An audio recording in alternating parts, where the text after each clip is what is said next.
Aquí más o menos son las 9:30. Está bien, La está bien. gente, 3:30 por aquí. aquí Sí, están sí. recién preparando motores en la gente de acá de Chilito querido. Así que vamos a esperar la confirmación.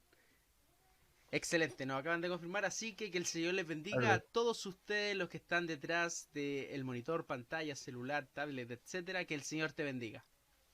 Me parece un verdadero agrado poder estar contigo nuevamente y contigo también, Rubén. ¿Sabes qué? Extrañaba esto como de salir en vivo porque estábamos tirando puras cosas que ya habían sido grabadas, pero salir en vivo tiene como un caché distinto, Ujú. tiene como un saborcito distinto. Sí, hombre, sí, ¿Cómo es, totalmente. Rubén? ¿Qué Me más? gustaría... Además, tú y yo últimamente hablamos bastante siempre en lo oculto, ¿verdad? Así que es bueno encontrarse así de vez en cuando también. Religión al descubierto. Al descubierto, exactamente. No hay nada oculto que no haya de ser manifiesto en algún momento. No, y mira, lo que sí me siento feliz por tenerte de nuevo aquí y me gustaría también que te presentaras para los nuevos seguidores del canal y de la página, porque yo sé que hay mucha gente que Ujú. todavía no te conoce y te quiere conocer, así que te dejo, amigo. Bueno, pues nada, soy Rubén Acuña, gallego, de España, Europa, y, y bueno, conocí este canal a través de, bueno, David, que en su momento hablamos, tengo un canal también por ahí que se llama Dubidas, por si alguien lo quiere ver, y entonces, bueno, a raíz de hablar de algunos temas de Dubidas, pues acabamos grabando aquí en Religión al Descubierto. Por ahora, normalmente mis contenidos son sobre el Jesús histórico y así. Tenía pensado hablar también de filosofía y historia, del cristianismo, de los orígenes, digamos. Y entonces, bueno, hoy es como que empezamos con una transición hacia ese tipo de temas por primera vez aquí en BSE Online. Si quieres que dé algún dato más sobre mí, estoy casado, tengo 29 años, estudié filosofía, vivo en Santiago de Compostela ¿Qué y... sería? Es un agrado. Rubén, es un agrado estar contigo, honestamente. Mira, yo creo que el tema de hoy día es un tema muy, pero muy interesante. Incluso me parece interesante el hecho de que este tema, al menos en español, jamás lo había visto tan claro como hoy día se va a tratar. O sea, madre mía. sácate las conclusiones de eso. Así que antes de empezar el programa, me gustaría, Rubén, si pudieras orar para que partamos el Ujú. programa con la bendición de Dios. Sí, sí, bueno, pues nada, Dios, otra vez, muchas gracias por poder tenernos aquí y gracias por las personas que nos están escuchando. Te pido que nos ayudes a, bueno, aprovechar este tiempo, que esta conversación sea algo que valga la pena, ya no digo para nosotros, sino para la gente que pueda escuchar. Te pido que traigas tu bendición sobre cada una de las personas que esté escuchando aquí y que, bueno, si hay algo de lo que estamos hablando que pueda tener una aplicación práctica, ayúdenos a saber verlo y que todas estas conversaciones no se queden simplemente ni en lo teórico, ni mucho menos en lo, no sé, en lo apologético, ni nada por el estilo. No queremos simplemente tener argumentos o algo así, sino que, bueno, queremos conocer la verdad y conocerte más a ti de paso y poder, pues, caminar adelante. Pero bueno, fuera de esto, que sea todo en tu voluntad, todo en tus manos. En el nombre de Jesús. Amén. Amén. Así que muchas gracias a todos los que se están conectando de a poco. Acuérdense de estar comentando, ¿cierto? Dándole me gusta, compartiendo, ¿cierto? El directo para que le esté llegando cada vez a más personas. Y también comenta para que te estemos saludando, ¿cierto? Y entregándote un mensaje de aliento. Rubén, hoy día viene un David. tema bastante interesante que fue un tema que propusiste tú. Ujú. Que es un No tema... tengo excusa, ¿no? es un tema que propusiste tú. Así que es un tema muy interesante que yo jamás me lo había planteado honestamente. Así que quiero aprender hoy día y vengo a ser aquí el interlocutor entre tú y los espectadores. El tema Ujú. es la helenización del cristianismo. Un tema Oh, muy, pero palabrota. muy profundo. Yo un tema que quiero que tratemos a lo que más se pueda. Así que, primero para poder hablar sobre ese tema, eh, siempre se ve desde una perspectiva negativa. Pero realmente Ujú. es un concepto negativo. Uh, pues sí, sí, pues sí, la idea de la helenización del cristianismo tiende a verse como negativa, porque, porque se trata, al final se trata, o por lo menos suena a una tergiversación, ¿no? Para quien no esté familiarizado con la idea, es una tesis que aparece sobre todo con Adolf von Harnack, podéis buscarlo en Google, no nos alargamos con tema histórico, pero básicamente se defiende que el cristianismo, que originalmente había empezado basado en la figura histórica de Jesús de Nazaret, progresivamente a lo largo de unas décadas acaba pues tomando préstamos de la filosofía griega, de forma que a medida que su mensaje se va adaptando a las nuevas personas que se van uniendo al movimiento y que intenta interactuar con la filosofía, sobre todo greco-latina, al final el mensaje se acaba tergiversando, ¿no? Y hay algunos conceptos que se dicen a lo largo del siglo segundo en el cristianismo que para Jesús serían conceptos totalmente desconocidos, ¿no? Y eso no tiene que ver con simplemente algunas ideas frikis, sino con ideas que hoy en día consideramos muy básicas, ¿no? El concepto que tenemos de la vida eterna, el concepto que tenemos, incluso el propio concepto de Dios, el concepto de pecado, el concepto de la muerte de Jesús, por ejemplo, son cosas que van adquiriendo, según esta tesis, un tinte helenístico que cada vez más está alejado de la base judía, ¿no? A veces se hace la distinción entre el cristianismo jesuánico y se habla también de cristianismo paulino, ¿no? Como la idea esta de que por un lado Jesús creía algunas cosas que no se podría llamar cristianismo, es jesuanismo, es otra cosa, porque luego Pablo ya sí que presenta el cristianismo que no tiene que ver ya con Jesús. Y después, a medida que pasa el tiempo, otros autores como Justino, como Clemente, como Orígenes, pues ya tergiversan aún más y le dan más vueltas y así progresivamente, ¿no? En cada concilio es como que vamos aquí avanzando en conceptos que cada vez son más abíblicos y ajenos al pensamiento original, ¿no? De forma que normalmente sí, es algo negativo esta idea de la helenización. Claro, habría que plantearse algunas cosas, ¿no? Qué tipo de préstamos son, si realmente hay una tergiversación, si hay algo que se pueda salvar, qué es lo que se debe hacer. En fin, yo creo que a pesar de que normalmente se considera algo negativo, bueno, hay opiniones diferentes, ¿no? Así como dato aleatorio, hay un discurso muy famoso de Ratzinger en la Universidad de Ratisbona en la que habla sobre este tema de la helenización y él intenta darle una vuelta para dar una visión justamente contraria, ¿no? Desde una perspectiva, desde su perspectiva propia, ¿no? Pero él considera, por ejemplo, que no es casualidad, que es algo providencial, digamos, es la fusión entre el pensamiento judío y el pensamiento griego que entran en conexión dentro del cristianismo, pues él considera que es algo que estaba destinado a ser así y que en realidad es algo bueno, ¿no? Pero bueno, ahí ya es una perspectiva quizá más teológica, ¿no? Yo creo que interesa ver cuánto se tergiversó, si es que se tergiversó algo, sobre todo, ¿no? Eh, bueno, puedo soltar.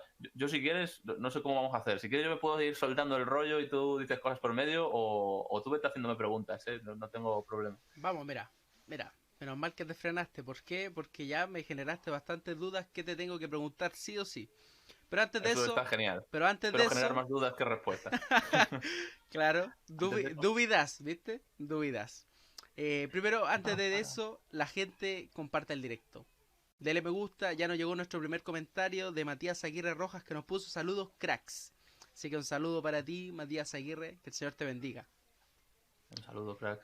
Mira, algo interesante es el hecho de que, claro, nos estás hablando de la helenización en un aspecto de que comúnmente se ve negativo, pero Uh-huh. que algunos personajes académicos y eruditos saben o tienden a pensar que es algo positivo.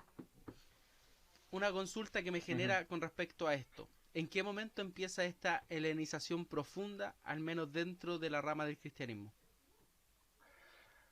La movida es que la analización, o sea, dejemos de lado el tema de si es algo positivo o negativo. Ya te digo que lo mainstream en la academia suele ser verlo como negativo, ¿eh? Pero, Uh -huh. pero la helenización realmente es algo que forma parte del cristianismo desde el principio. Olvidemos por un momento si es bueno, si es malo, eso podemos hablar después, pero el cristianismo ya surge dentro de un contexto ya helenizado. Fíjate que el Nuevo Testamento se escribe en griego y no es casualidad, no es simplemente una lengua que escogieron los autores sin más, sino que ya era la lengua vehicular del imperio, el griego en aquel momento, y las fuentes que utilizan los autores del Nuevo Testamento están en griego. Normalmente cuando citan la Biblia, los autores del Nuevo Testamento no se dedican a traducir mentalmente el texto hebreo, sino que directamente están citando la Septuaginta, y dentro de eso citan incluso autores cuyas obras están escritas directamente en griego. Y eso ya puede hacer sospechar que algo de, si podemos hablar de helenización, ya se ve dentro de la propia Biblia. Hay momentos en los que hay conceptos, incluso si leéis el Evangelio de Juan, yo creo que ahí es el máximo esplendor del punto griego en un evangelio de la Biblia. Juan empieza hablando de que en el principio era el Eran verbo, logos. y el verbo era con Dios, exactamente. Un, Enargí y no un, logos, co- que un o logos sin concepto, prostonceón.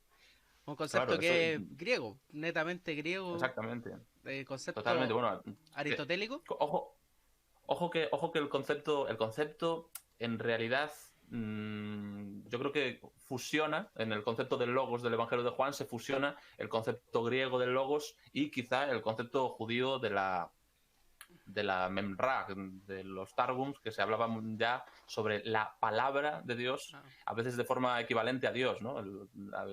Ya sabes que el nombre de Dios era algo que normalmente se prefería no pronunciar, y a veces se sustituía por Adonai, a veces se sustituía por Hashem, como se hace ahora. A veces, en algunos targums en arameo, se sustituía por memra, por el nombre, ¿no?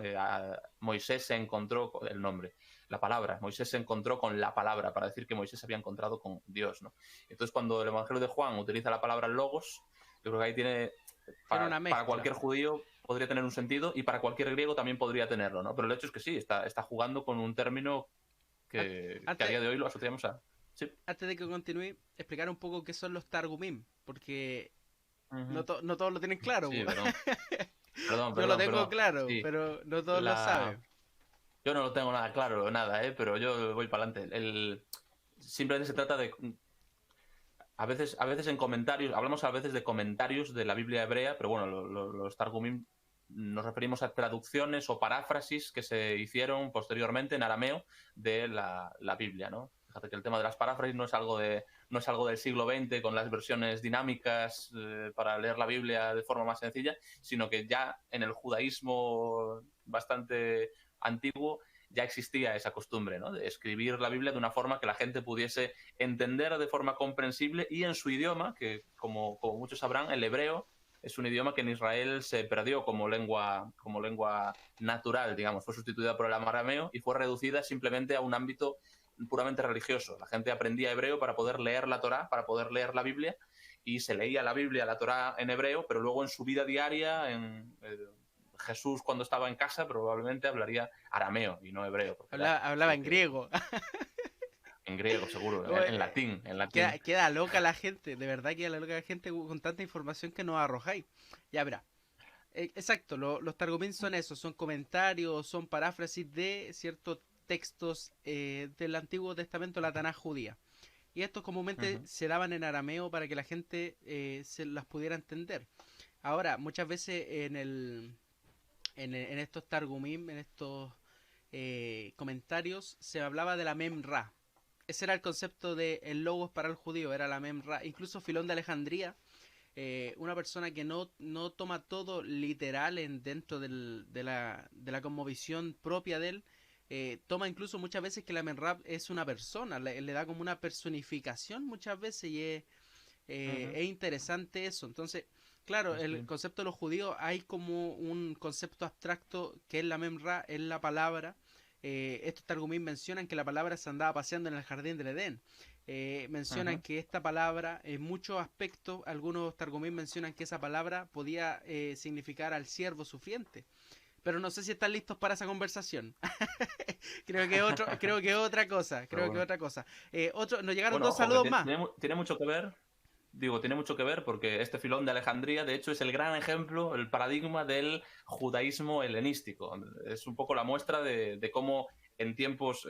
Es un autor judío, que probablemente no supo nada durante su vida sobre Jesús ni nada por el estilo, pero que fue contemporáneo, y al mismo tiempo en el que el cristianismo comienza, se puede ver cómo en el judaísmo helenístico se le daba muchas vueltas a muchos temas propiamente griegos, y como que sí que se comparaba y se compaginaba la fe judía con la filosofía griega. Filón, de hecho, fue quien desarrolló una teología del logos, que se le suele llamar, que luego fue aprovechada por los apologistas cristianos durante el siglo II y que forma parte de, cuando acusamos del tema de la helenización del cristianismo, muchas veces esto se retrotrae ya a concretamente Filón de Alejandría.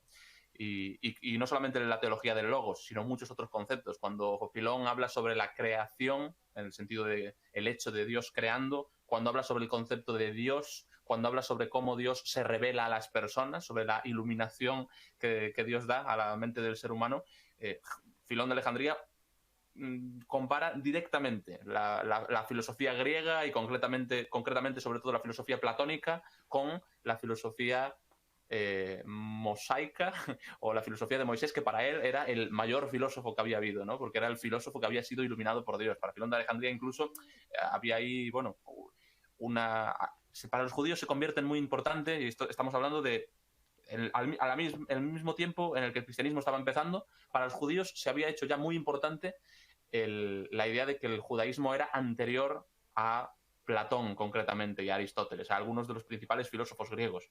Y para ellos era importante defender que Moisés era anterior a Platón porque veían algunas conexiones posibles entre Moisés y Platón. Y surgía el tema de quién copió a quién, ¿no?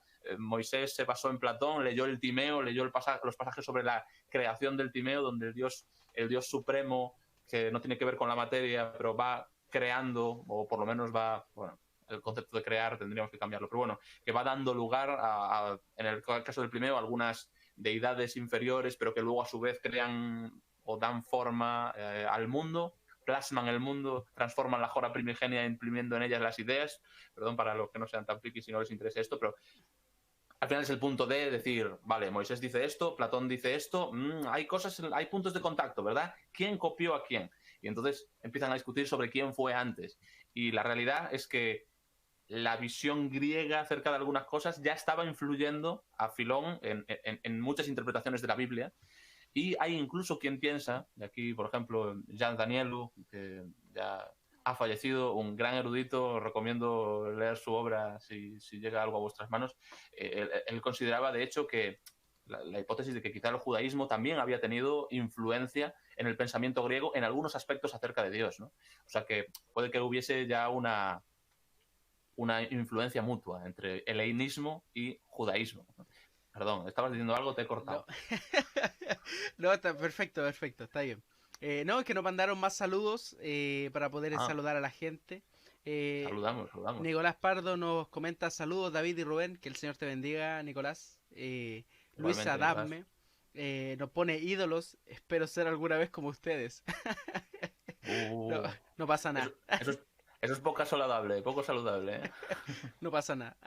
Muchas gracias. Aquí hablamos, yo no sé si por ahí se lee a Timothy Keller tiene un concepto que es el de dioses que fallan, y hace ver que cuando alguien se convierte para ti en un ídolo, es cuestión de tiempo que te acabe decepcionando, así que el que tenga oídos que oiga. Natalia Martínez nos pone secos. Muchas gracias, hermana Natalia, que el Señor te bendiga mucho y te guarde durante esta semana.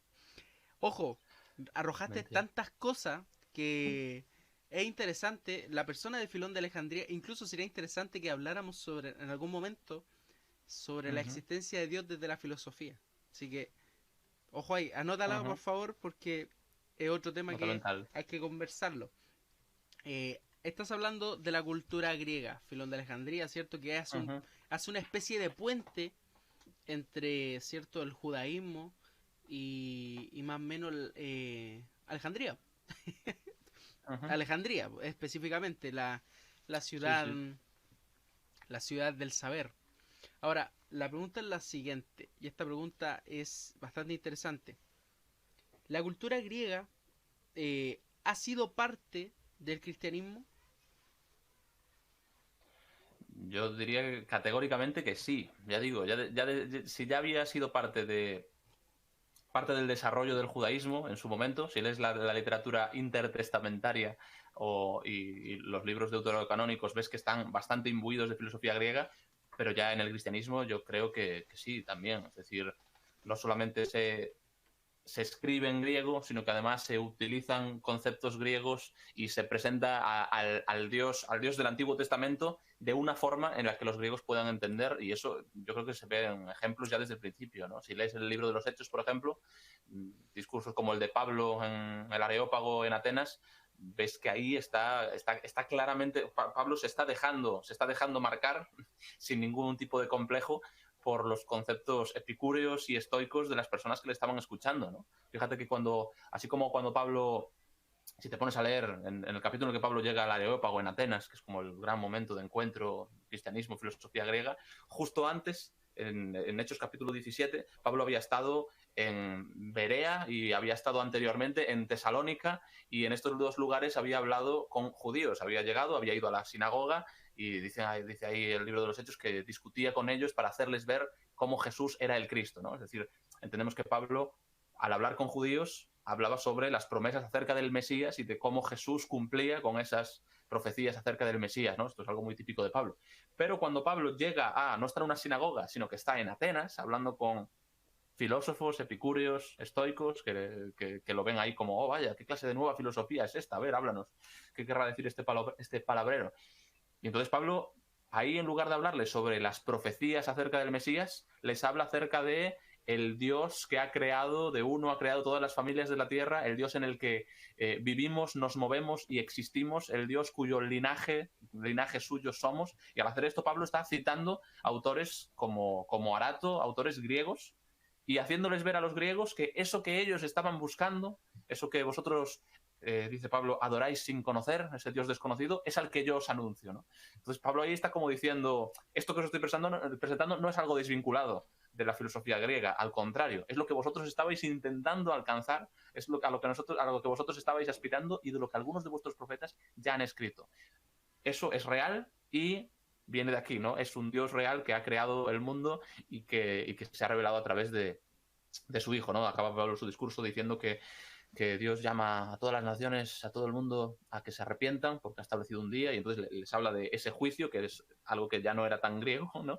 Y les habla de algo como la resurrección, que es algo que era totalmente ajeno al pensamiento griego. Pero fíjate que aún aportando unas ideas nuevas, cristianas, las aporta de una forma y tomando unos conceptos que son griegos, ¿no? O sea que ya desde ahí, y esto podemos verlo en todas las cartas de Pablo y podemos verlo en prácticamente cualquier escrito cristiano desde el principio. O sea, si leéis la literatura inmediatamente después, cuando el Nuevo Testamento se termina, la literatura que llena el siglo II es la literatura apologética, que, bueno, se la llama apologética, aunque no sé si tiene mucho que ver con la apologética de hoy, pero bueno, eran escritos de defensa de un cristianismo perseguido y que intentaban hacer que el imperio lo reconociese como religión permisible, como algo permitido, que dejasen de perseguir a los cristianos, y para eso los autores como Atenágoras, como Arístides, como Justino, como muchos otros, presentaban de qué iba esto de la doctrina cristiana y presentaban algunos puntos de contraste, algunas cosas que claramente no compartían de la cultura griega y de la cultura romana,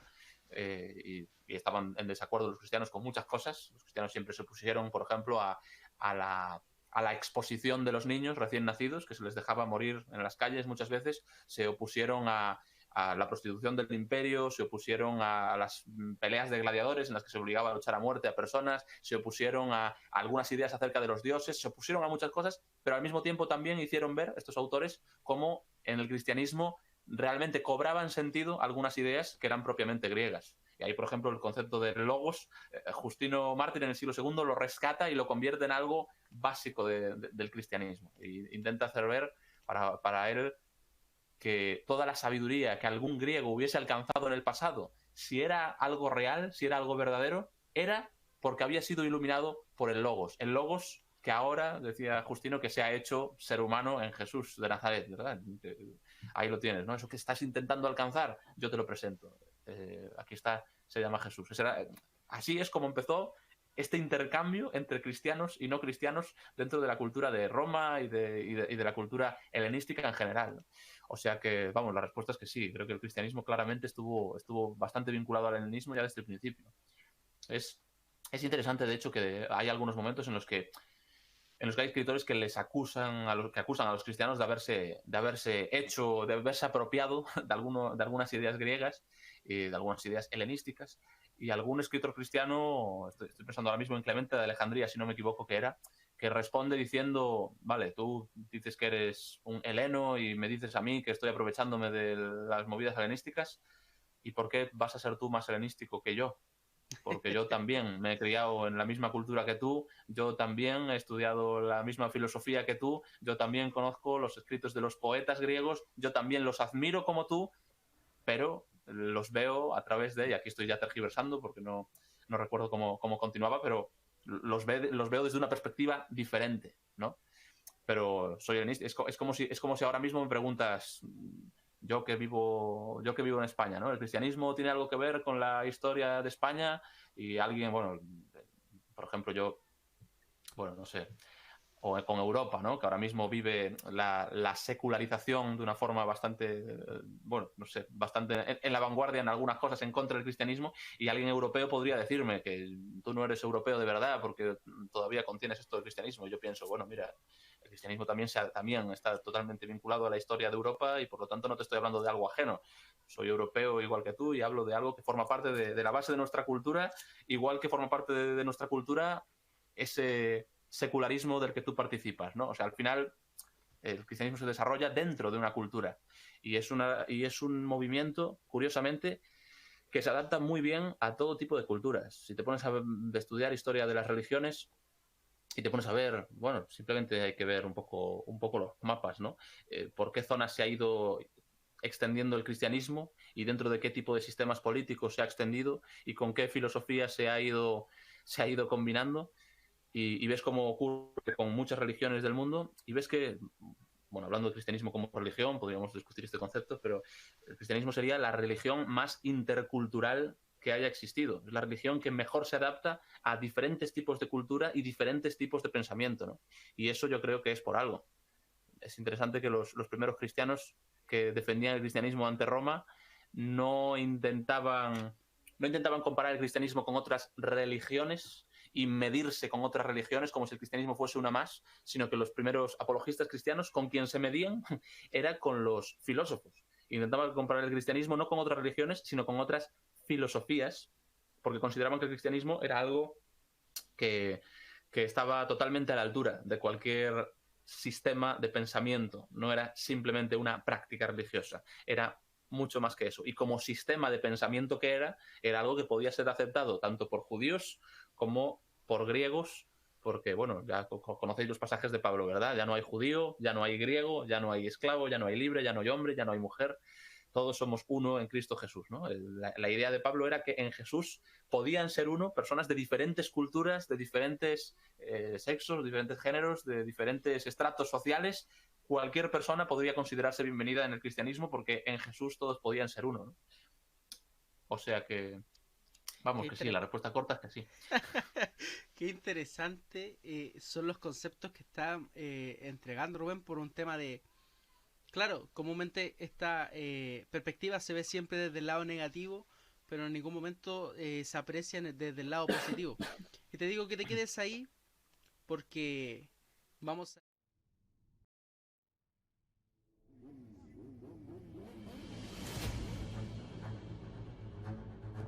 Que su entrevista ha sido, yo diría que la más técnica de cuantas me han hecho en los últimos 20 años. Nada más, es bastante. Con el oír, sino que tomemos decisiones y intentemos que también este mensaje, ya no digo solo este directo, sino el mensaje de Jesús pueda llegar cada vez a más personas. Es un mensaje que cambia vidas y que transforma el mundo y lo hace para bien. Soy el camino, yo soy la verdad, yo soy la vida. Juan 14:6. Nadie llega al Padre si no es por mí. Entonces, si Jesucristo me enseña que Él es el único camino al Padre y luego otras personas dicen otras cosas, pues de nuevo, ya que soy protestante, ya que estoy comprometido con sola escritura, me someto a la autoridad de Jesús. Digamos que le da peso a la hipótesis de que la primera causa es puramente actual. Y la ventaja que esto tiene para el teísmo es que luego prácticamente todo el resto de atributos divinos clásicos se puede ir deduciendo de esta noción. Hago un llamado a todos los cristianos a que vayan a la Biblia, a que no crean simplemente porque alguien lo dijo. No me creas porque yo te lo digo. Créelo, sí y solo sí, está en la Biblia. Y empieza a crear cultura misionera en los hermanos. Y por ahí primero se empieza un trabajo misionero. Los ejemplos que traen son muy ilustrativos para la gente que probablemente no los han oído nunca. Al menos que hayan leído, por ejemplo, el libro de Raymond Brown o algo así, donde están esos ejemplos, sin duda alguna.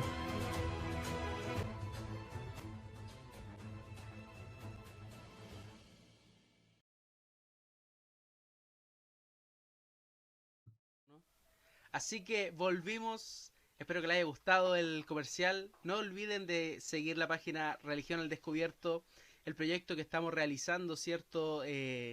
Respecto a todo lo que se está entregando, información, estudios académicos, debate. Hemos entrado en debate y no con personas que nadie conoce, sino con historiadores grandes. En un caso específico, Antonio Piñero. Ahí nomás se las dejo, así que para que vayan a verlo 2 veces. Así que es por un decir gustazo. uno entre otros, ¿verdad? Por decir un historiador que no es tan conocido, Antonio Piñero. ¿No? Y Rubén también va a debatir con Antonio Piñero, así que estamos en conversaciones Bueno. para poder llegar a él nuevamente. Volvamos al tema, Rubén. Helenización. Venga. Insisto, Helenización. es un concepto que tú lo puedes ver desde la perspectiva más honesta posible y que se pueda hacer de la mejor manera posible y que sea un concepto sumamente bueno. Pero aún así, los eruditos e historiadores siguen viendo este concepto como algo malo, como un robo de identidad, como cambiarse, por ejemplo, de una personalidad a otra, y incluso algunos dicen que el cristianismo del libro de Hebreos, o ya sea el cristianismo del libro de Mateo, es muy distinto al cristianismo que se menciona por Pablo. Por eso tratan como de mostrar 2 mensajes, 2 cristianismos distintos. Algunos tratan de mencionar 7 cristianismos primitivos, el mismo Antonio Piñero lo dicta. ¿Cuál es el problema? ¿Cómo se puede ver de este robo de identidad algo tan positivo? ¿Se puede ver como algo que realmente está bien? Ya. Bueno, lo primero, si se me permite, ¿puedo echar piedras contra nuestro propio tejado? Porque por favor, eso es lo mejor. Lo digo porque la acusación en muchos aspectos tiene bastante sentido, si lo piensas, ¿eh? O sea, yo puedo ponerme a hablar maravillas aquí sobre la filosofía griega y lo guay que son algunas cosas, pero al mismo tiempo también el helenismo, la helenización del cristianismo no es algo que tenga que ver solamente con la redacción del Nuevo Testamento, sino que es algo que posteriormente también nos sigue afectando, ¿no? Y a día de hoy hay algunos conceptos que tenemos en nuestro cristianismo hoy que sí que están más helenizados que los que vemos en la propia Biblia, ¿no? Nuestro concepto, por ejemplo, de la vida eterna está bastante marcado por la filosofía griega y por las visiones más latinas / romanas, me refiero, de ver la inmortalidad del alma. Fíjate que en la Biblia y en el pensamiento judío era muy frecuente, muy típico hablar sobre la resurrección final de los muertos, ¿no? La idea de que al final habría un juicio en el que, esto aparece en el libro de Daniel, capítulo 12, si no me equivoco, en los primeros versículos, aparece la idea de que los muertos se iban a levantar y entonces sería el juicio en ese momento en el que los muertos se levantasen. Y dentro del pensamiento judío había quienes tenían la idea de que solamente se levantarían los justos para la resurrección y los otros simplemente quedarían ahí aniquilados, y había otras personas que pensaban que se levantarían tanto los justos como los injustos para enfrentarse al juicio final, con lo cual algunos irían al Gehenna de fuego, signifique lo que signifique eso, no entraremos en eso, y otros irían a la vida eterna, ¿no? Y en el Nuevo Testamento lo que se suele anunciar es esta idea de la resurrección final de los muertos. Es el énfasis que normalmente se hace en todo el Nuevo Testamento. Si leéis en 1 Tesalonicenses 4, por ejemplo, Pablo está hablando con las personas que han perdido seres queridos y les dice, ¿no? que no queremos que ignoréis acerca de los que duermen para que no os entristezcáis como los que no tienen esperanza, dice ahí en 1 Tesalonicenses. Y dice, hoy en día diríamos, porque bueno, esta persona, este familiar tuyo que ha fallecido, tranquilo, porque ya está con el Señor, ya está en el cielo. Pablo lo que decía era que si creemos que Jesús murió y resucitó, así también Dios traerá a los que durmieron con él. Es decir, su idea es, tranquilo, porque esta persona, tal y como la has visto irse, volverá a levantarse en el día en el que Jesús vuelva, ¿no? El énfasis en general estaba en la resurrección, en el momento de resurrección. Hoy en día nuestro énfasis está, en general, más que en la resurrección, suele estar en el cielo, ¿no?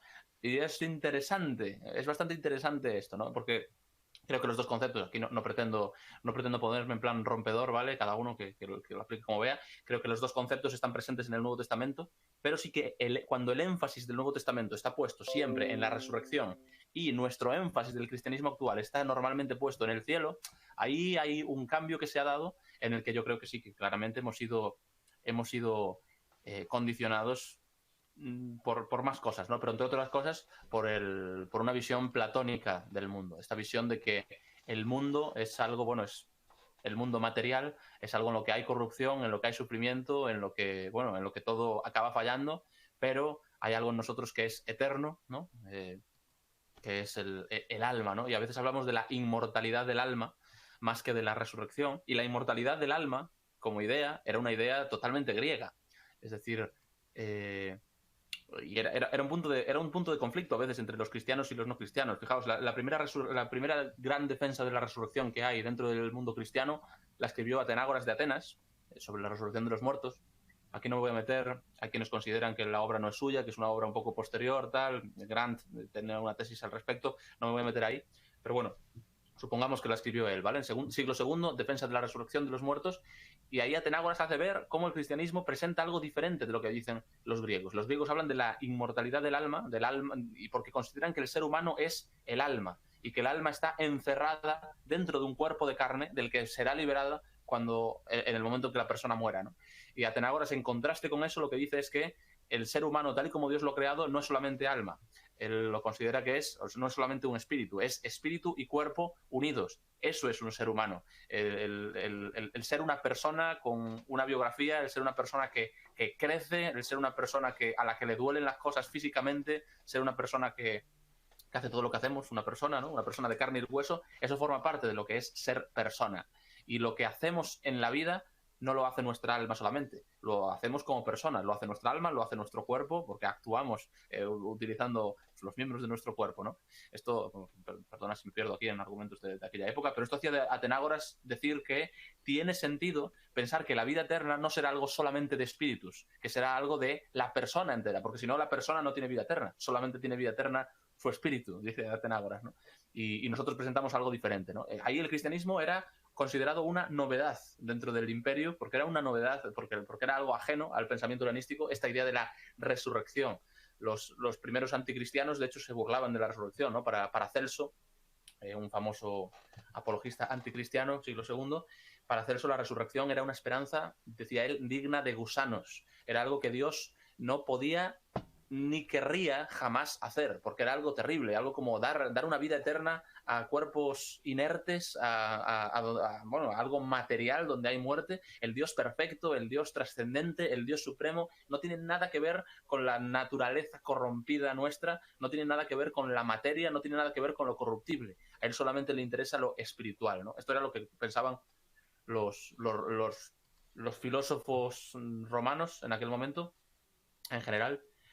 Y los cristianos traían una novedad, ¿no? No, nosotros hablamos de la resurrección, es algo totalmente diferente, ¿no? Entonces, bueno, pensando en esa discusión entre cristianos y no cristianos, fíjate que a día de hoy es como que el énfasis de los cristianos suele estar más en los puntos que en aquel momento defendían los no cristianos, que es la inmortalidad del alma, ¿no? Insisto, con esto no pretendo negar nada, ¿no? Pero sí hacer ver los cambios de énfasis que al final hacen ver cómo nos afecta el punto helenístico. Todo esto para decir que creo que hay parte de razón, porque no solamente en el Nuevo Testamento, sino en nuestro cristianismo de hoy, sí que estamos influidos por ideas que no provienen de la propia Biblia y no provienen del propio desarrollo, no provienen del propio cristianismo, sino que se introdujeron desde fuera, ¿no? Y eso hace que esta idea de el helenismo es algo bueno, es algo malo, bueno, ya no es una discusión simplemente algo friki de unos tipos que hablaron hace 18 siglos. Es algo que tiene que ver con nosotros hoy y de lo que cualquiera de los que nos esté escuchando tendrá que sacar alguna conclusión. Pero se me ha ido. ¿Cuál es la pregunta? Perdón. Es algo... Estábamos con si es algo bueno, si es algo positivo o no, ¿no? Yo ahí, por ejemplo, de hecho, creo que si esos añadidos, si esas ideas que no vienen ni de la Biblia ni del mensaje de Jesús, sino que vienen de fuera, si esas ideas son incompatibles con lo que Jesús pensaba y con lo que los primeros cristianos pensaban, entonces yo ahí suelo ser bastante crítico y creo que hay que tener ojo porque a lo mejor nos han colado conceptos a lo largo de la historia que en realidad no son bíblicos y que no forman parte del cristianismo original, ¿no? Si nuestra idea de la vida eterna fuese incompatible con la idea de Jesús de la vida eterna, creo que tendríamos que revisarla. Si nuestra idea acerca de el concepto de persona, acerca del concepto que tenemos de sabiduría o acerca de nuestra visión moral pues incompatible con la de Jesús, ya digo, habría que quedarse con el mensaje de Jesús. Pero, ya que estabas hablando volvamos a los ejemplos que has puesto, ¿no? Porque hablabas por un lado, el cristianismo de Jesús y del libro de Hebreos, por ejemplo, y por otro lado, el cristianismo de Pablo. Ahí yo tiendo a pensar que a veces exageramos también las diferencias entre unos puntos y otros, ¿no? Y creo que el problema a veces es que primero nos acercamos a Pablo con una mentalidad más griega y más nuestra, y entonces sacamos algunas conclusiones acerca de algunos temas que dice Pablo, y después, desde esas conclusiones a las que ya hemos llegado al leer a Pablo, vamos a ver a Jesús de los evangelios y no nos encaja del todo, ¿no? Creo que tiene sentido, aquí Tom Wright diría que más que leer a Jesús desde Pablo, a lo mejor habría que leer a Pablo desde Jesús y entonces ver cómo eso cobra sentido, porque Pablo en realidad, a pesar de que los conceptos que usa, no tiene ningún problema en utilizar conceptos griegos, las ideas de fondo que tiene, en realidad, están totalmente impregnadas por el pensamiento judío y por el pensamiento del propio Jesús, yo creo. Hay cosas que se han interpretado como helenísticas cuando en realidad no lo eran tanto. Por ejemplo, se ha interpretado la idea de Pablo acerca del sacrificio de Jesús, muriendo por los pecados del mundo, se ha interpretado comparándolo a veces con escenas de religiones mistéricas como el mitraísmo, por ejemplo, el taurobolio, ¿no? Que se mataba un toro y su sangre se echaba encima de los nuevos miembros para que formasen parte del movimiento y era una especie de purificación, ¿no? Y esto se compara con el bautismo cristiano por un lado y por otro lado con la idea esta de ser rociados por la sangre de Cristo, una expresión bastante paulina. Pero cuando nos ponemos a estudiar el tema vemos que en realidad esta idea de ser rociados por la sangre de un sacrificio que se hace no es una idea que Pablo esté tomando del pensamiento griego, sino que la está tomando de la tradición judía, ¿no? De todos esos sacrificios de corderos que se habían hecho a lo largo del Antiguo Testamento y para quien no esté familiarizado con el tema, hay momentos en los que se mataba a un animal que moría en lugar de morir la persona. Esto empieza ya en la Pascua, ¿no? Cuando en la muerte de los primogénitos, que no lo conozca, que lea Éxodo capítulo 12, 13, por ahí se explica la idea de que en lugar de morir la persona, en lugar de morir el primogénito, muere un cordero y su sangre se pone en los dinteles de la puerta como marca de que ya ha habido aquí una muerte y por lo tanto no va a haber una muerte del primogénito, ¿no? Eso después se pasa a formar parte ya de la cultura judía y cuando se sacrifican corderos, a veces el sumo sacerdote le imponía las manos al cordero en señal de que los pecados, por lo que estuviese ofreciendo, ¿no? O por los suyos, o por los del pueblo, o por los de las personas que habían traído el cordero, que ese pecado era como atribuido al cordero y el cordero moría por ese pecado para que la persona no tuviese que morir por esto, ¿no?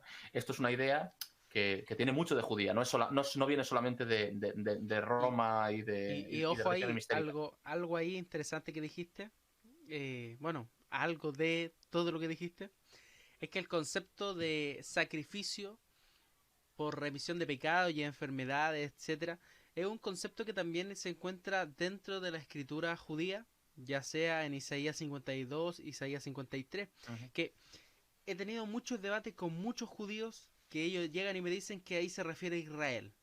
Siempre tengo la misma discusión, que ahí se refiere a Israel y yo les digo que no, ahí se refiere al Mesías.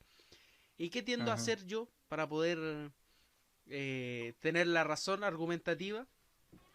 Dirigirme a los Targumín, dirigirme a los comentarios de los rabinos más famosos del judaísmo, irme donde qué es lo que piensa Rashi, etcétera, qué es lo que opinaban ellos en los comentarios rabínicos, tanto en los Targumín como en los comentarios rabínicos del Talmud, la Midrash, etcétera, etcétera, etcétera, en estos comentarios siempre se menciona que el personaje de Isaías 53 específicamente, ya donde se menciona ya la remisión de los pecados, proviene del siervo sufriente.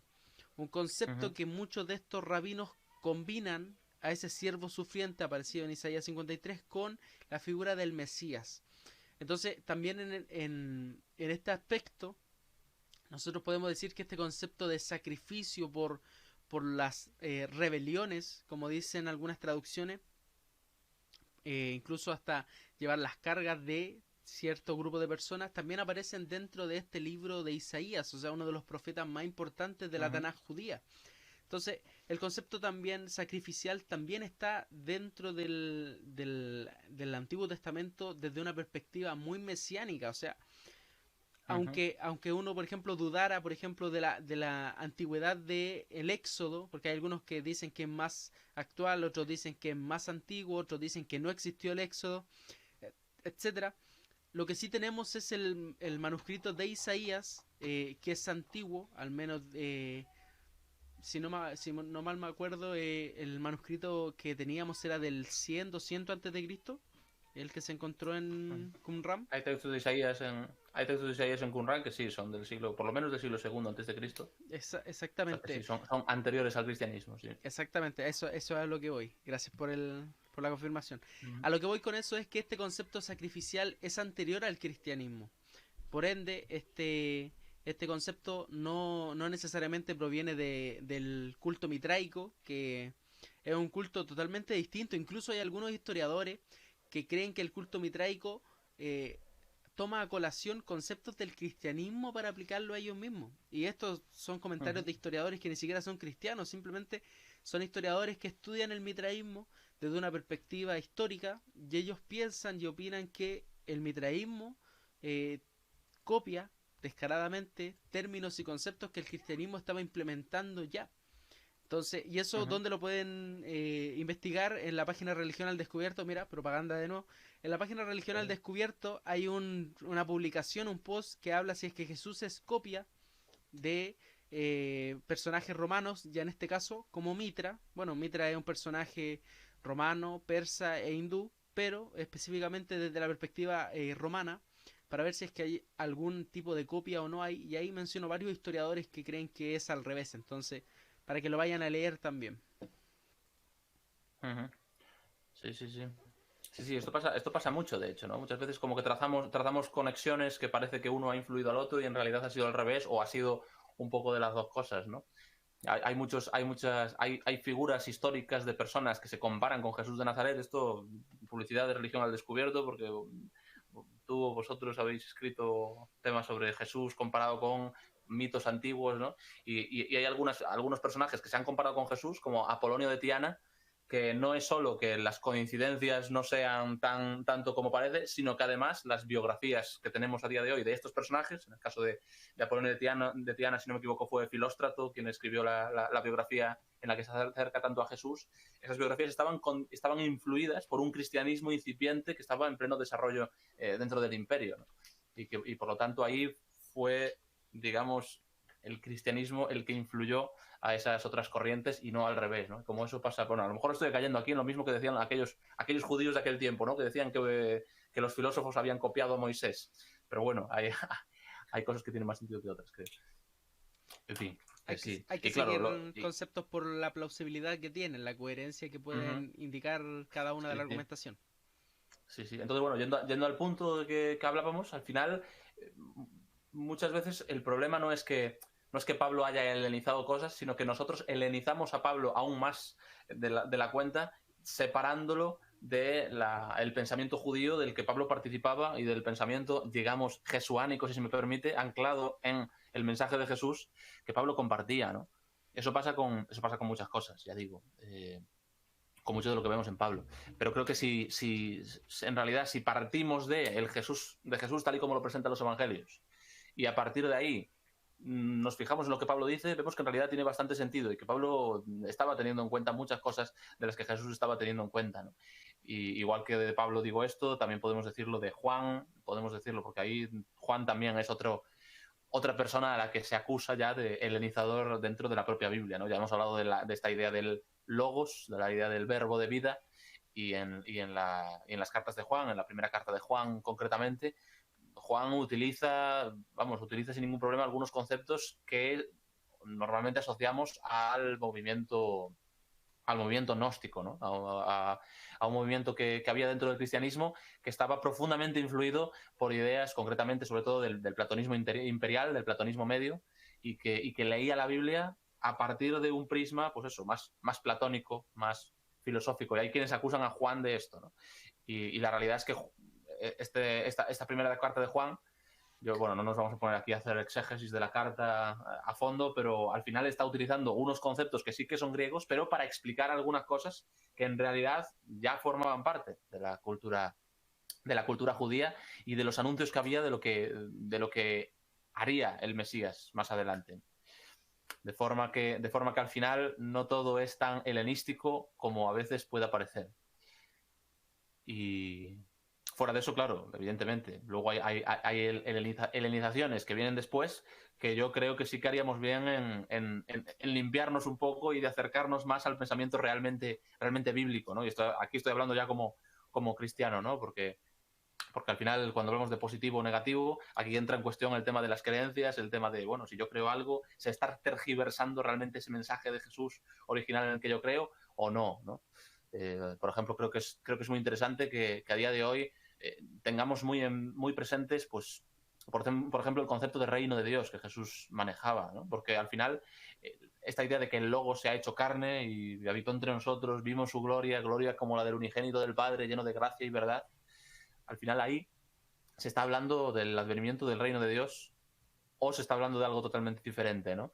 Jesús decía que el tiempo se ha cumplido, el reino de Dios se ha acercado, arrepentidos, creed en las buenas noticias, ¿no? Jesús anunciaba una buena noticia. Por cierto, la palabra evangelio es algo que también es una palabra griega que se utilizaba para hablar sobre, pues, cuando un emperador, por ejemplo, nuevo llegaba, ¿no? Hay por ahí escritos acerca del evangelio de Augusto, del que se habla específicamente como Salvador, y se utiliza esa palabra para hablar con él, y se habla de su llegada como buenas noticias para los hombres, buenas noticias para el mundo, ¿no?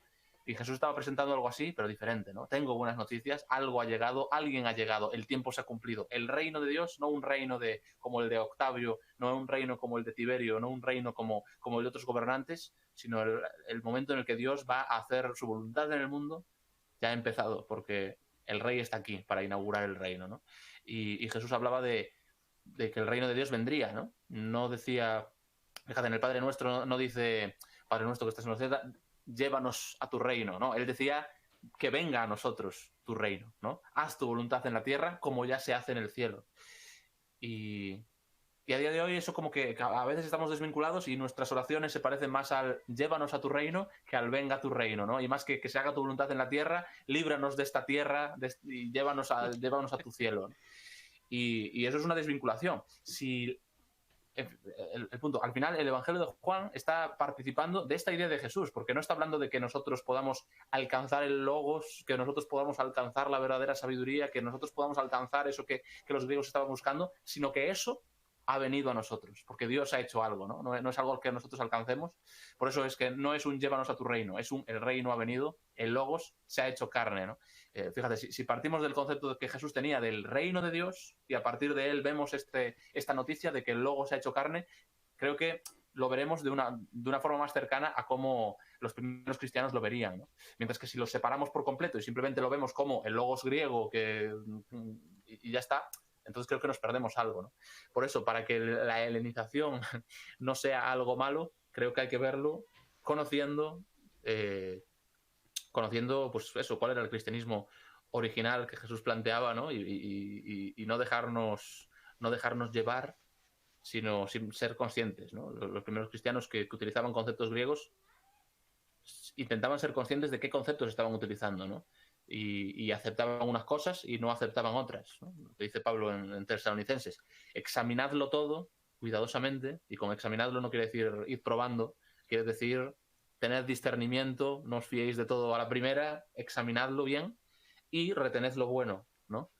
Y es lo que Pablo está haciendo, no acepta todos los conceptos griegos, sino solo aquellos en los que realmente ve que su mensaje puede verse reflejado y puede verse expresado, ¿no? Claro. judíos me hice como judío para ganar a los judíos, a los griegos me hice como griego, pero no para simplemente asimilarme con ellos, sino para ganar a los griegos, decía Pablo, ¿no? Para que ellos también puedan conocer este mensaje que vivimos nosotros. Y creo que esa es la perspectiva, y ya digo, estoy hablando como cristiano, no como otra cosa, pero esa es la perspectiva desde la que creo que puede tener sentido, ¿no? Aceptar el uso de ciertos conceptos, pero, ojo, teniendo en mente de dónde partimos, ¿no? Siendo conscientes de que no son conceptos que Jesús tendría, ¿no? Ya digo, porque si no, surgen un montón de cosas, ¿no? Yo, si por ejemplo, creo que, no sé, vamos a meternos aquí en doctrina, ¿no? Aquí en Religión al Descubierto creo que habéis tenido alguna charla sobre la Trinidad y se la recomiendo a cualquiera que pueda pensar en argumentos en contra o a favor del tema de la Trinidad, de una perspectiva bíblica. Claro, el concepto en sí de Trinidad, la palabra Trinidad, triunidad, la idea de tres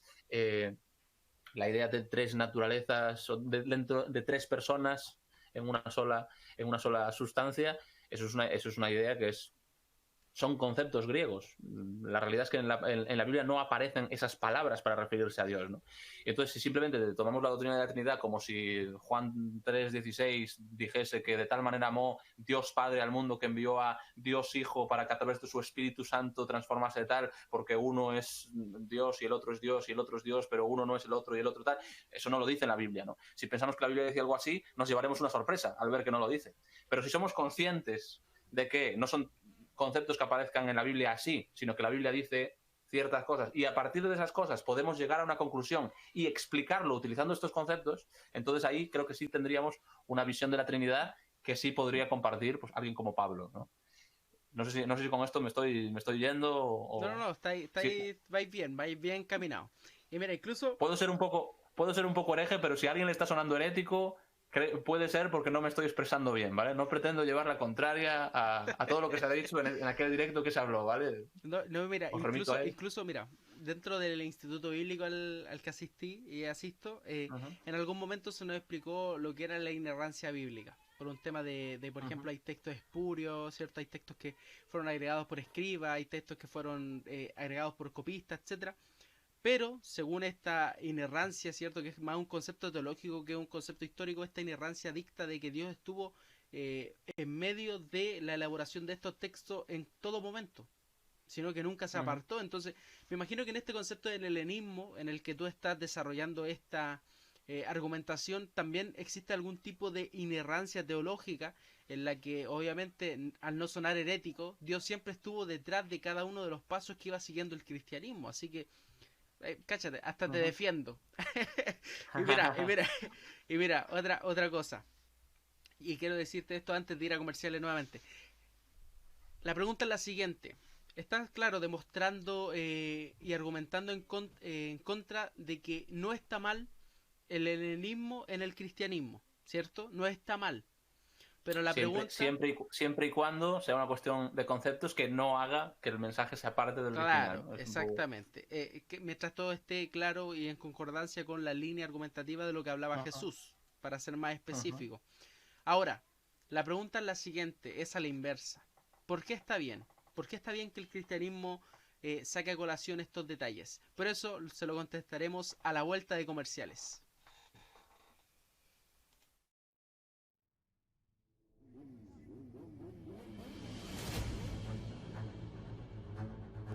Que su entrevista ha sido, yo diría que la más técnica de cuantas me han hecho en los últimos 20 años. Nada más, es bastante. No solamente con el oír, sino que tomemos decisiones y intentemos que también este mensaje, ya no digo solo este directo, sino el mensaje de Jesús pueda llegar cada vez a más personas. Es un mensaje que cambia vidas y que transforma el mundo y lo hace para bien. Soy el camino, yo soy la verdad, yo soy la vida. Juan 14:6. Nadie llega al Padre si no es por mí. Entonces, si Jesucristo me enseña que Él es el único camino al Padre y luego otras personas dicen otras cosas, pues de nuevo, ya que soy protestante, ya que estoy comprometido con sola escritura, me someto a la autoridad de Jesús. Digamos que le da peso a la hipótesis de que la primera causa es puramente actual. Y la ventaja que esto tiene para el teísmo es que luego prácticamente todo el resto de atributos divinos clásicos se puede ir deduciendo de esta noción. Hago un llamado a todos los cristianos a que vayan a la Biblia, a que no crean simplemente porque alguien lo dijo. No me creas porque yo te lo digo. Créelo, sí y solo sí, está en la Biblia. Y empieza a crear cultura misionera en los hermanos. Y por ahí primero se empieza un trabajo misionero.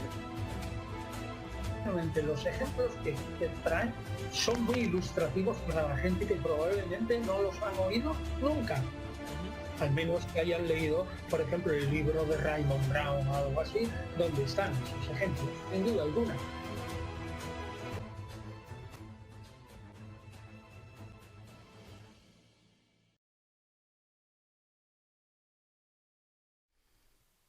Estamos de nuevo de vuelta en Religión al Descubierto, tu canal Religión al predilecto. Religión al Descubierto. Es especial, es espectacular Religión al Descubierto. ¿Eso Me encanta. busca ser una rima, lo de Religión al Descubierto, tu canal predilecto? O... Ah, no, sale por naturaleza. vale. En mi vida pasada Está fui bien. rapero. Tienes que improvisarnos algo aquí un Oh, día. ¿te imagináis hacer una apología rapeando? No, impresionante. Yo conozco a un tío de Madrid. Bueno, no me voy a alargar. Un abrazo, Diego, si algún día ves el... Pero- Oye, sería impresionante hacer una apología del helenismo en el cristianismo rapeando, improvisando, aquí en vivo Sí, y en directo. me temo que no tengo esas habilidades todavía. Vamos, Pero vamos, bueno, podemos reír, vale. cinco capítulos más y vamos ya a estar adiestrados. Ya. Unos capítulos y ya. Aquí en Galicia hay algo muy típico, que no es rap, pero es improvisación cantada de coplas, que bueno, hay gente muy buena también, ¿eh? Y se podría hacer, bueno, da igual. El caso, ¿de qué estábamos hablando, David?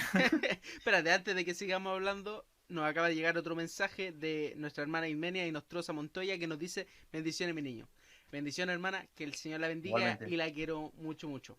Ya, ahora sí, volvamos a la pregunta. Y esta pregunta sería con una conclusión también. Estás argumentando de que de que no tiene nada de malo la helenización en el cristianismo, ¿cierto? Y tomar algunos conceptos que están en clara concordancia con lo que enseñaba Jesús desde el principio. Pero ahora, la pregunta es a la inversa. ¿Qué tiene de bueno que el cristianismo tome cosas del helenismo? Es interesante eso, ¿eh? Porque ¿qué tiene de bueno? Bueno, insisto otra vez en que no tiene nada necesariamente malo, aunque puede serlo. Es decir, si helenizarse supone apartarse del mensaje original, sí tendría algo de malo, ¿no? Pero bueno, partiendo de que no fuese así, creo que por cómo es el cristianismo es algo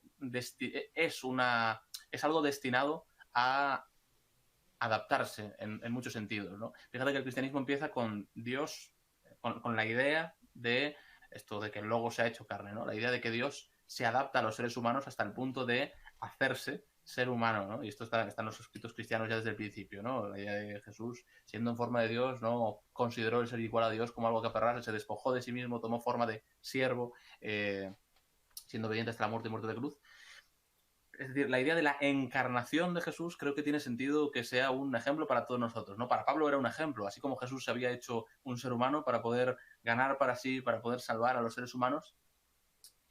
Alguien como Pablo, el primer, bueno, gran, como lo quieras llamar, ¿no? Pero gran representante del cristianismo al principio, él estaba dispuesto también, ¿no? A hacerse a los judíos como judíos, a los griegos como griego, para ganar a unos y para ganar a otros, ¿no? Es decir, ganar no en el sentido de ganar una batalla, sino en el sentido de poder tenerlos a su lado en la causa cristiana, ¿no? Y creo que esa es la razón por la que estas personas no tenían ningún problema en, pues eso, al llegar a una sinagoga, hablar de cómo Jesús cumplía las profecías, pero al llegar a un lugar como Atenas, poder hablar sobre cómo el Dios desconocido se había revelado a través de esta persona, de Jesús, ¿no? Creo que eso es algo que forma parte del propio cristianismo, la encarnación de Dios mismo y la encarnación de el mensaje y de los seguidores de Jesús para poder llegar a otras personas, ¿no? Entonces, esto, evidentemente estoy hablando como cristiano, ¿vale? O sea, no toméis esto como algo, en fin. Pero claro, entonces, hablando hacia los cristianos primero, a los seguidores, los que quieran ser seguidores de Jesús, creo que tiene sentido que sigamos sus pasos, no simplemente haciendo copia y pega de lo que tenemos escrito en la Biblia en griego, sino haciendo que llegue a las personas y explicándolo de forma que las personas puedan entender y con lo que se puedan familiarizar, ¿no? Eso me hace acordarme un concepto que una vez nos explicó un misionero. Él había dicho, yo por ejemplo cuando voy a predicar no predico el Padre Nuestro diciendo danos hoy el pan de cada día, ya que en algunas ciudades, cierto, muy vulnerable si no me acuerdo era en África o en algunos lugares cercanos, no se comía pan. Entonces era algo que la gente no entendía. Pero él por ejemplo decía, danos hoy el plátano o la fruta de cada día. Era una forma distinta de verlo, y a la gente, claro, se le quedaba más grabado que decir, por ejemplo, pan, que quizás gente que jamás había visto un pan en su vida. Entonces, muchas veces se hace esta distinción, o más que distinción, se hace una forma de familiarización a las personas con este concepto nuevo que se está presentando. ¿A esto tú te refieres con helenización? Me parece un ejemplo perfecto, porque además, claro, podría alguien aquí ponerse a argumentar que no, él dijo pan, y el pan es algo que a lo largo de la Biblia es un concepto en desarrollo, cayó pan del cielo para los israelitas y después Jesús dijo que yo soy el pan de vida, nació en Betlehem, la casa del pan, el pan se identificaba con la comida para el pensamiento judío, y podríamos hablar más, luego el partimiento del pan en recuerdo de el cuerpo de Jesús, la carne de Jesús que fue entregada por vosotros en el pan, tal. Bueno, podríamos hacer toda una argumentación de por qué el pan, pero por mucho que tengamos eso, tiene totalmente sentido que alguien diga no diga danos el pan de cada día, sino danos, pues eso, la fruta de cada día, o danos lo que nos toca comer hoy, ¿no? Creo que eso es un ejemplo perfecto de contextualización, en la que es bueno que tengamos presente cuál es el mensaje original, pero al mismo tiempo también es bueno que ese mensaje podamos hacerlo nuestro. Ya digo, insisto que estoy hablando como seguidor de Jesús, ¿no? Al final, el cristianismo empieza ya directamente de esa manera. Si el cristianismo ha sido algo tan intercultural que ha podido llegar a tan diferentes culturas, es porque el cristianismo no depende de la cultura en la que está, sino que es un mensaje que va mucho más allá, que tiene objetivos de universalidad. Es decir, Dios ya en el... Y esto es otra cosa que parece helenística del cristianismo, pero que en realidad está ya ahí también a lo largo de la Biblia hebrea, ¿no? La idea de que la salvación de Dios se ofrece para todas las personas. No pretende ser un Dios local, simplemente, como otros muchos dioses que había en diferentes zonas del imperio, sino que pretende ser el Dios que ha creado el cielo, la tierra, que ha creado el mundo y que pretende salvar al mundo entero, ¿no? Y esto está ahí desde el principio, ¿no? Desde que ya desde después del Edén, desde que Dios llama a Abraham para bendecir a través de él y de su simiente a todas las familias de la tierra, desde que a lo largo de los profetas, cuando se habla de cómo gente de toda tribu y pueblo y nación serviría a ese hijo del hombre que dice Daniel, de cómo gente de toda la tierra, y esto está en buena parte de los profetas, de cómo gente de toda la tierra podría ver la salvación de Israel y acudir a esa salvación que ha venido en Israel y poder conocer al Dios verdadero, ¿no? Esta idea de que este Dios quiere presentarse a todo el mundo. Y fíjate ese énfasis de gente de todo pueblo y lengua y nación, ¿no? Eso es muy diferente de algunos conceptos históricos que han habido sobre la evangelización, o mejor dicho, sobre la cristianización, ¿no? Cuando llegan por poner un ejemplo, ¿no? Cuando los españoles llegan a América, llegan imponiendo una cultura, imponiendo una forma de ver las cosas, imponiendo una forma de cristianismo, si se le puede llamar así, que es dependiente de muchas cosas que son culturales, ¿no? Y mucha de la liturgia que se llevó a Latinoamérica realmente no era liturgia propiamente cristiana, sino que era liturgia propiamente española, ¿no? Y van ahí como eso, imponiendo una cultura. Sin embargo, el mensaje que vemos ahí en los profetas es que Dios no pretende imponer una cultura, sino unificar a las personas de todas las culturas, ¿no? No es que por fin todo el mundo será una sola nación, por fin todo el mundo hablará una sola lengua, por fin... No, se habla de que gente de toda lengua y nación, todos juntos, todos a una, podrán conocer a ese Dios verdadero. Y ahí todavía no estamos hablando de Jesús, estamos hablando de lo que dicen los profetas en el Antiguo Testamento, ¿no? Y cuando llega Jesús, él viene para hacer realidad de esto, ¿no? Esta salvación que también va más allá de Israel, y esto también lo podéis ver, también se puede ver en muchas de las cosas que Jesús dice, ¿no? Por eso digo que esto no es simplemente un helenismo, sino que es algo que formaba parte de... No formó parte del judaísmo rabínico más adelante, pero sí formaba parte del mensaje de los profetas y del mensaje del Pentateuco, y así lo entendieron, de hecho, cristianos como, bueno, perdón, judíos, bueno, da igual. El caso que si Dios no pretende unificar a las personas en una cultura, sino que pretende llegar a personas de diferentes culturas, tiene sentido que realmente llevemos el mensaje a las diferentes culturas, ¿no? Y la forma que tenían de hacerlo en la época helenística era utilizar conceptos de la época helenística, ¿no? La forma que se tiene de hacer en diferentes culturas hoy es pues utilizando esos conceptos que tiene la gente de esas culturas, ¿no? Y creo que tiene sentido no solo que veamos como algo bueno eso, sino que nos animemos también a adaptarnos realmente a la cultura a la que estamos hablando, ¿no?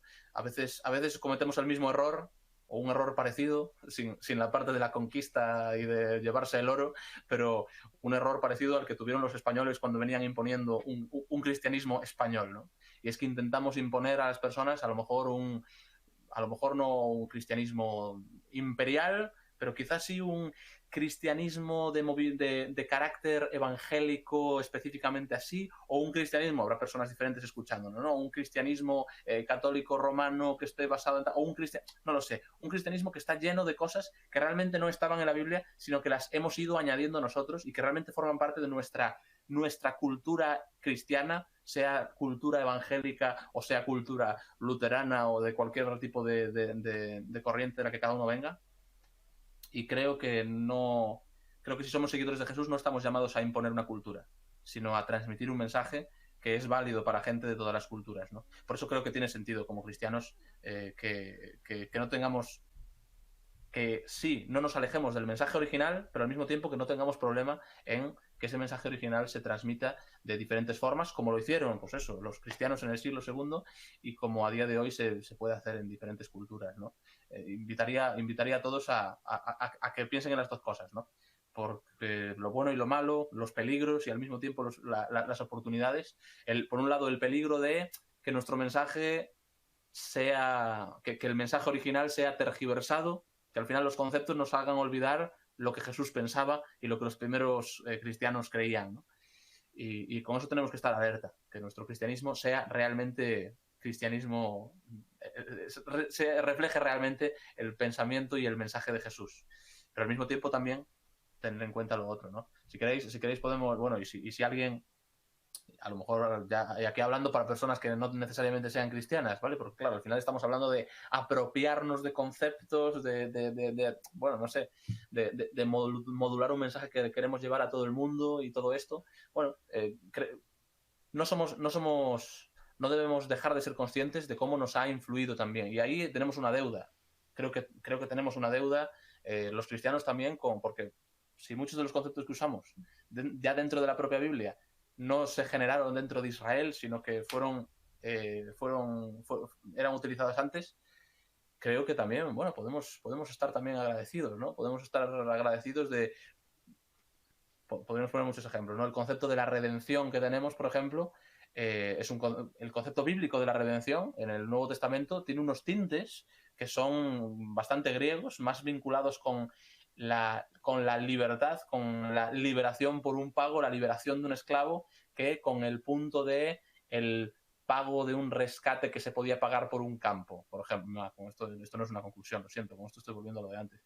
Pero bueno, simplemente no me alargo con cada cosa, ¿no? Pero nuestro concepto de la redención se ha enriquecido por ir más allá del concepto judío, ¿no? Nuestro concepto del reino de Dios también ha sido afectado dentro del Nuevo Testamento ya por el pensamiento de aquel tiempo, ¿no? El concepto de pecado que tenemos, el concepto de sabiduría que tenemos, incluso parte de las descripciones que hacemos de Dios, el concepto de vida eterna que tenemos, el concepto de los cielos nuevos y la tierra nueva, el concepto de la inmutabilidad de Dios, el concepto del palabra que tenemos cuando hablamos de palabra de Dios. Todos esos son conceptos que que los tenemos gracias a que el cristianismo en sus orígenes no se quedó solamente en una filosofía que se había ido desarrollando a lo largo de unos siglos dentro de un pueblo, sino que también estuvo abierto a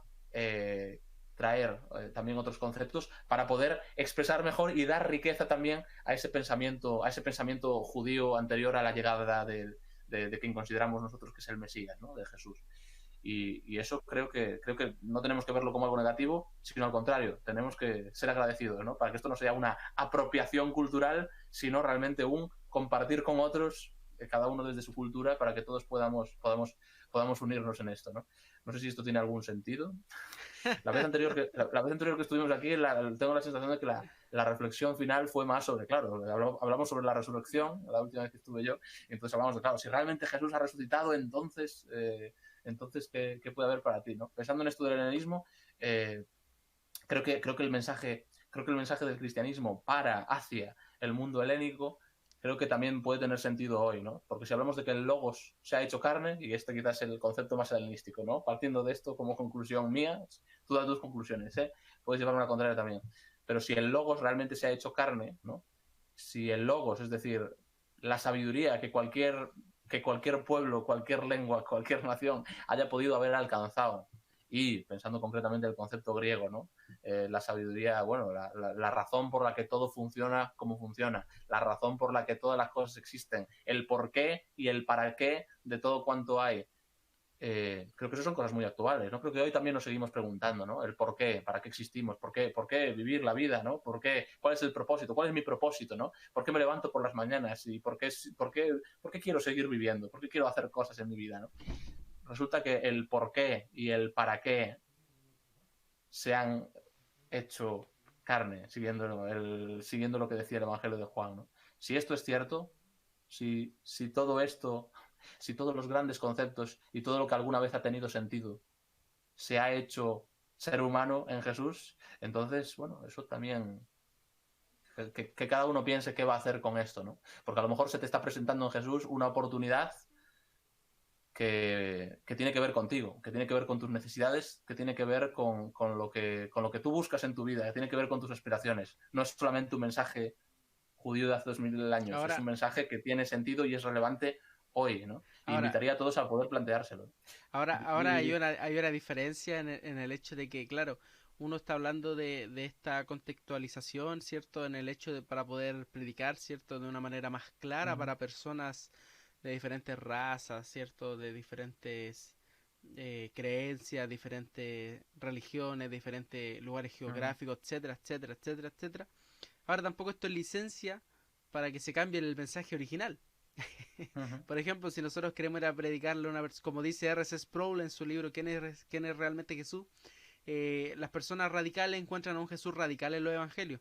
Las personas que creen que son anarquistas encuentran a un Jesús celote. Las personas que creen en un Jesús liberal creen que Jesús es un liberal. Las personas que creen que Jesús es así. Entonces, tampoco es licencia para que se esté cambiando el mensaje original netamente por una contextualización, sino que se está, por lo menos lo que yo estoy entendiendo, se está dando una invitación a una contextualización sana, sin cambiar el mensaje, pero sí para que las personas puedan entender más el mensaje y se pueda globalizar de mejor manera.